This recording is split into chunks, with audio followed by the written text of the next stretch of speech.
یا ایھا الذین آمنوا لا تأکلوا اموالکم بینکم بالباطل الا ان تکون تجارۃ عن تراض منکم ولا تقتلوا انفسکم ان اللہ کان بکم رحیما۔ اہل ایمان، ایک دوسرے کا فنڈ آپس میں باطل طریقوں سے نہ کھائیے گا، سوائے اس کے کہ آپ باہمی آزادی رضامندی کا بزنس ہو جس سے کوئی مال حاصل ہو جائے۔ ایک دوسرے کو ہرگز قتل نہ کیجیے گا، اس میں شبہ نہیں کہ اللہ تعالیٰ آپ پر بڑا مہربان ہے۔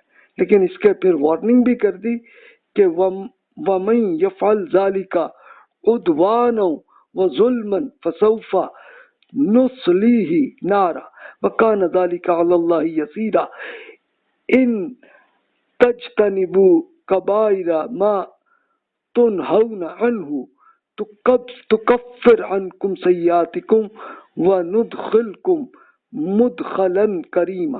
یاد رکھیے کہ جو لوگ ظلم اور زیادتی کے ساتھ ایسا کریں گے انہیں ہم ضرور ایک سخت بھڑکتی ہوئی آگ میں جھونک دیں گے۔ یہ اللہ تعالیٰ کے لیے بہت ہی آسان ہے۔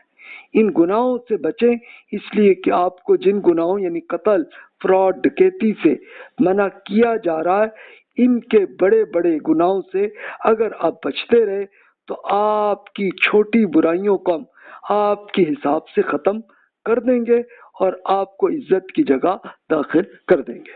تو یہ دیکھیے اللہ تعالیٰ نے، یا وہ جو تھا کہ بچوں کو اغوا کر کے غلام بناتے تھے، اس کو اللہ تعالیٰ نے روک دیا کہ جناب یہ کتنا بڑا گناہ، اس سے بچے۔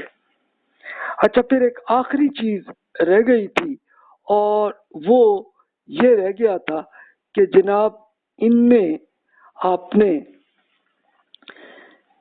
اسپیشلی جنگ کے دوران جو قیدی تھے تو ان کو لوگ غلام بناتے تھے، اس پہ اللہ تعالیٰ نے یہ بھی حکم دے دیا وَإِذَا لَقِيتُمُ الَّذِينَ كَفَرُوا فَضَرْبَ الرِّقَابِ حَتَّى إِذَا أَثْخَنْتُمُوهُمْ فَشُدُّوا الْوَثَاقَ فَإِمَّا مَنًّا بَعْدُ فَإِمَّا فِدَاءً حَتَّى تَضَعَ الْحَرْبُ أَوْزَارَهَا ذَلِكَ وَلَوْ نِشَاءُ اللَّهُ لَانتَصَرَ مِنْهُمْ وَلَكِنْ لِيَبْلُوَ بَعْضَكُمْ بِبَعْضٍ وَالَّذِينَ قُتِلُوا فِي سَبِيلِ اللَّهِ فَلَنْ يُضِلَّ أَعْمَالَهُمْ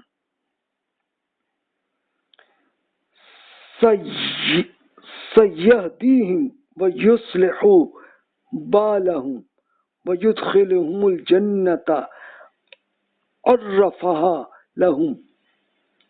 یعنی اہل ایمان، جب ان منکروں سے آپ کی جنگ کی نوبت آ جائے تو بے دریغ گردنیں مار دیجیے گا، یہاں تک کہ جب آپ ان کو اچھی طرح کچل دیں تب قیدی بنا کر مضبوط باندھ لیں، پھر جب باندھ لیں تو اس کے بعد احسان کر کے چھوڑ دینا ہے یا فدیہ لے کر۔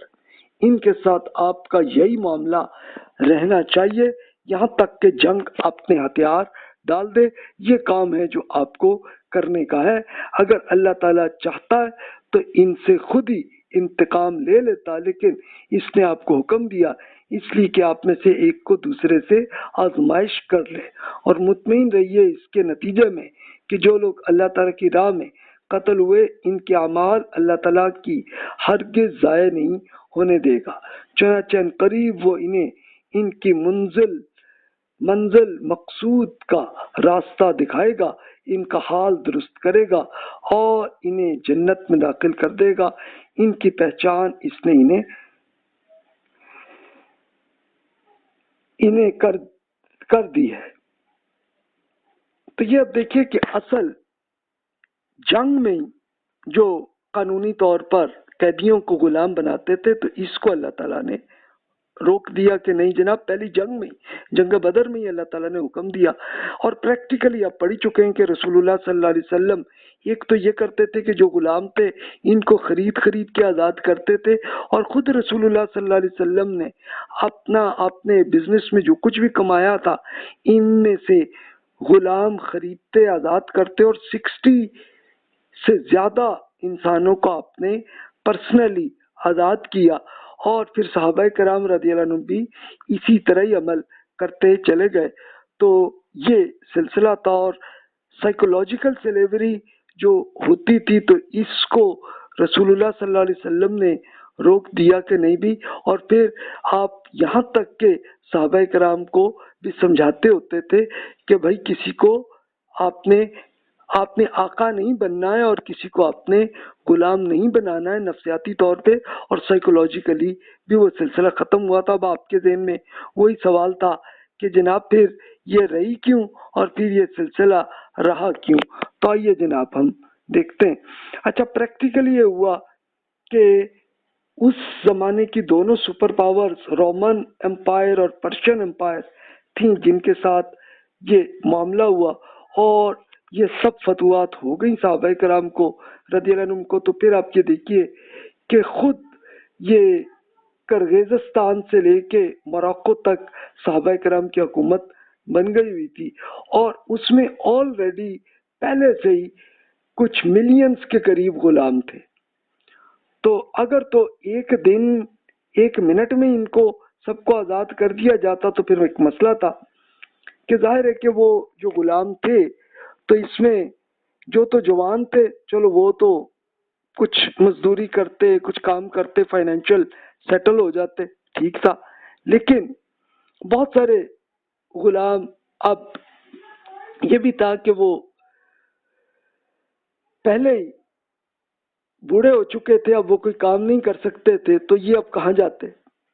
تو پھر اسی طرح خواتین جن کی کو لونڈیاں بنا کر ان کی ایک سیکسول سلیوری پہلے سے رومن امپائر میں اور پرشین امپائر میں جاری تھی اس کو اب کیسے ختم کرتے. تو اس کے لیے سٹیپ بائی سٹیپ قرآن مجید کے احکامات کے ساتھ آہستہ آہستہ اس کو ختم کیا اور ان کو خود حکومت کے فنڈ سے ان کو جو پہلے آزاد ہونا چاہتے تھے ان کو تو آٹومیٹیکلی آزاد کر دیا جاتا اور یہ سلسلہ جاری رہا.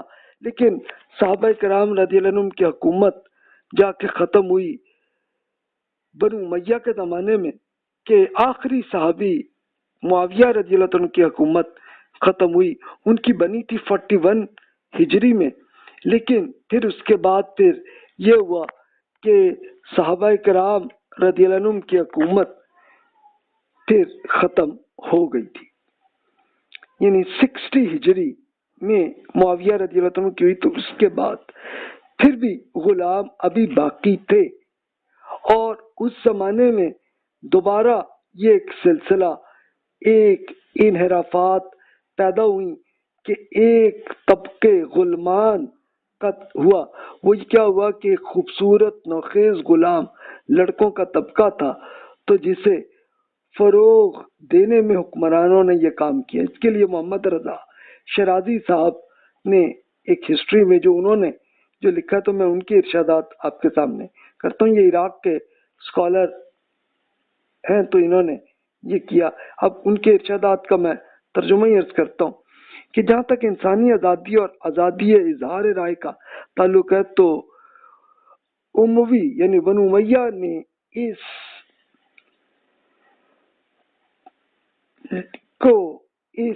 لگانے کا بھرپور کوشش انہوں نے یہ کی کہ انہوں نے زبانوں کو بند کرنے کے لیے شدید اقدامات کیے.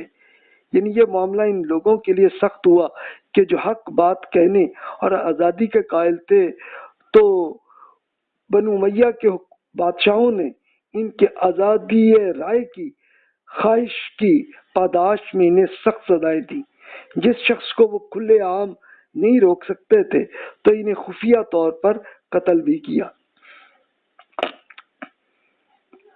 ایک یہ بھی ہوا سلسلہ. اچھا پھر اس کے ساتھ انہوں نے یہ بھی کیا سلسلہ کہ ایک لونڈیوں اور غلمانوں کی کثرت بادشاہوں میں دکھاوے اور فضول خرچی کا فروغ اور پھر اس کے بعد میوزک اور شراب کی کثرت بھی پیدا ہوئی اور شاعر لوگ عاشقانہ غزلیں وہ کرنے لگے اور شہروں میں مخنث کثرت سے پھیل گئے. مخنث کون تھے کہ یہ جنہیں آپ